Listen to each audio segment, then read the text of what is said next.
1966년 어느 날 기차를 타고 서울에 도착한다면 서울역에서 얼마 되지 않은 곳에서 이런 광경을 마주치게 됩니다. 크지도 않은 건물을 광고들이 거의 뒤덮었네요. 글자 하나가 모르면 몰라도 사람보다 커 보입니다. 서울역 앞에 이렇게 대대적으로 광고하는 걸 보면 당시에 제법 잘 나가던 히트 상품이지 싶습니다. 같은 건물의 몇 해 전 모습과 비교해보니 광고 종류가 늘어나고 각 광고의 크기가 커졌습니다.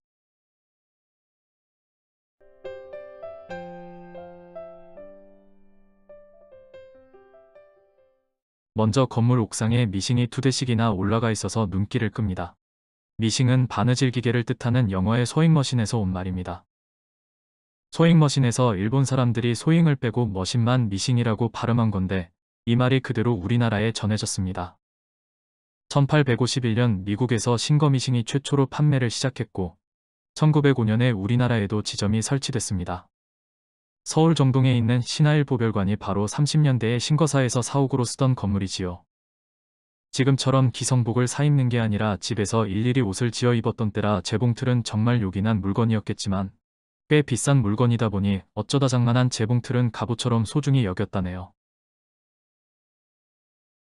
외국 미싱을 수입해 쓰다가 60년대에는 국내에서도 생산 공장들이 생겨났고 아이디알, 드레스, 브라더, 무궁화, 세안 등 여러 회사 제품들이 각축을 벌이게 됩니다. 재봉틀은 점차 대중화되면서 혼수품 중 하나로 자리를 잡아갔습니다. 어떤 사람에게는 생계수단이기도 했고요. 미싱 회사마다 홍보전도 꽤 치열했나 봅니다. 홍보용 달력도 배포하고 공원 입구에 광고탑도 세웠습니다. 드레스 미싱에서는 기쁨 주고 칭찬받는다는 캐치프레이즈를 사용했네요. 드레스 미싱은 동양 미싱에서 출시하다가 70년에 대우에 인수되었고 왠지 중장비에 붙어있을 것 같은 대우 로고가 미싱에 붙게 됐습니다. 아이디알 미싱은 1957년 설립된 신한 미싱에서 만들었는데 나중에는 아예 회사 이름을 아이디알로 바꾸었네요. 아이디알 미싱은 광고에서 해외에 수출한다는 것을 전면에 내세우고 있군요.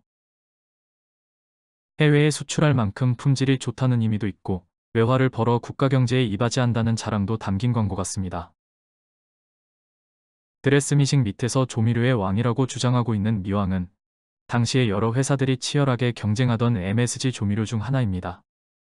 MSG 조미료는 1909년 일본에서 출시된 아지노모토가 원조인데 우리나라에서도 신식과 근대의 이미지를 앞세운 광고를 통해 널리 알려지고 또 사람들의 입맛을 사로잡았습니다.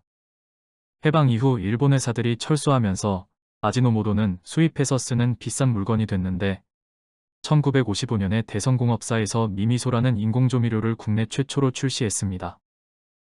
하지만 지금까지 남아 인공조미료를 대표하는 이름이 된 것은 미원입니다. 미원은 1956년 부산에 있는 동아화성공업에서 나왔는데 이때부터 MSG 조미료가 본격적으로 대중화됐고 미원이라는 말이 조미료라는 뜻으로 쓰일 정도였지요. 동아화성에서 서울 지역 영업을 위해 미왕 산업을 세웠는데 미왕이라는 이름의 조미료도 따로 나왔던 모양입니다. 동아화성공업은 회사명을 미원으로 바꿨고 미왕 산업은 방학동에 공장을 세우고 서울미원으로 이름을 바꾸었습니다. 결국은 한 회사라는 건데 60년대 광고나 뉴스를 보면 미원과 미왕이 경쟁회사처럼 나옵니다. 한 회사 같기도 하고 두 회사 같기도 한 미원과 서울미원은 분리와 합병을 거쳐 현재 대상그룹으로 이어집니다. 미원이 인기를 끌자 비슷한 제품들이 쏟아져 나왔지만 선발주자인 미원에 밀려 문을 닫았고 삼성의 계열사였던 제1제당에서 원풍산업의 미풍을 인수해 도전했으나 끝내 미원을 따라잡지 못했지요. 조미료의 왕을 둘러싼 아치 옆으로 한국다이아가 보입니다. 이때는 타이어를 다이아로 표기했습니다. 브로도다용 등 특수한 차량에 쓰는 대형 다이아와 그 밖의 각종 다이아 월간 15,000번을 생산해서 한국타이어는 1941년 조선다이아공업으로 시작해 1955년 한국다이아 제조로 이름을 바꾸었고 1968년 한국타이어 제조로 다시 바꾸었습니다. 회사 이름의 외래어 표기 방법이 고스란히 반영된 것 같네요. 경기도 시흥군 도림리에 있던 공장이 전쟁 때 대부분 파괴되어 1958년 재건했는데 이 공장은 2000년 철수하고 현재는 아파트 단지가 들어섰습니다. 이 시기에 국내에는 타이어 회사가 4곳이었습니다. 한국타이어의 전신인 조선다이아보다 1년 늦게 흥하고무공업사가 설립됐는데 흥하에서 1956년부터 자동차용 타이어를 생산하기 시작했지요.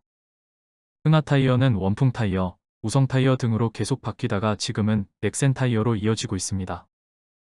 1960년에 설립된 삼양타이어는 금호그룹에 인수돼 금호타이어가 되었고 1954년 설립돼 타이어를 생산하던 동신화학은 83년에 사업을 정리했습니다. 현재는 한국 금호 넥센 3곳에서 타이어를 생산하고 있지요. 두 미싱 사이에서 별을 빛내고 있는 오리온은 지금도 건재한 브랜드입니다. 오리온은 설탕을 유통하던 동양식품에서 적산기업인 풍국제과를 인수하며 만든 상표인데 혜태나 롯데처럼 회사 이름을 상표에 그대로 쓰지 않고 오리온이라는 상표를 따로 만들었습니다. 초창기 제과 회사들이 주로 만들던 것은 껌, 비스킷, 드로프스, 캐러멜 같은 것들이었는데 혜태에서는 연양갱이, 오리온에서는 밀크 캐러멜이 주력 상품이었습니다. 밀크 카라멜은 일본 모리나가의 밀크 카라멜을 따라한 건데 1979년에 아예 모리나가와 정식으로 기술 제휴를 맺고 제품을 만들었지요. 지금 오리온 카라멜에서는 1979년을 원조로 표시하고 있네요. 건물 벽면 한가운데를 차지한 광고는 서울우유에서 나오는 분유 광고입니다. 65년에 서울우유에서 자체 기술로 분유를 출시한 거라네요. 서울우유 로고가 농협 로고와 같은데 서울우유가 농협에 속한 협동조합이라서 그렇습니다. 남양이나 매일 같은 일반 회사가 아니고 농사를 짓는 사람이 농협에 가입하는 것처럼 일정 조건을 충족하는 낙농인이라면 조합원으로 가입하거나 탈퇴할 수 있는 거지요. 1937년에 목장을 운영하는 사람들이 모여서 만든 경성우 유동업조합으로 시작했고 1962년 서울우유 협동조합으로 농협에 가입했습니다. 우리나라에서 처음으로 연유를 생산했고 65년에는 분유도 출시하게 됩니다. 서울우유에 이어 64년에 남양유업이 설립됐는데 우유가 아닌 분유 사업을 먼저 시작했고 70년대에 우량아 선발대회를 주관하면서 크게 성장했지요. 서울이나 남양에 비해 규모는 작지만 3대 유업회사로 꼽히는 매일유업은 1969년 설립됐고 74년부터 분유를 출시했네요. 거대한 5개 광고로 눈길을 끌던 서울역 교차로의 이 건물은 겉모습이 말끔하게 바뀐 채 그대로 남아있네요.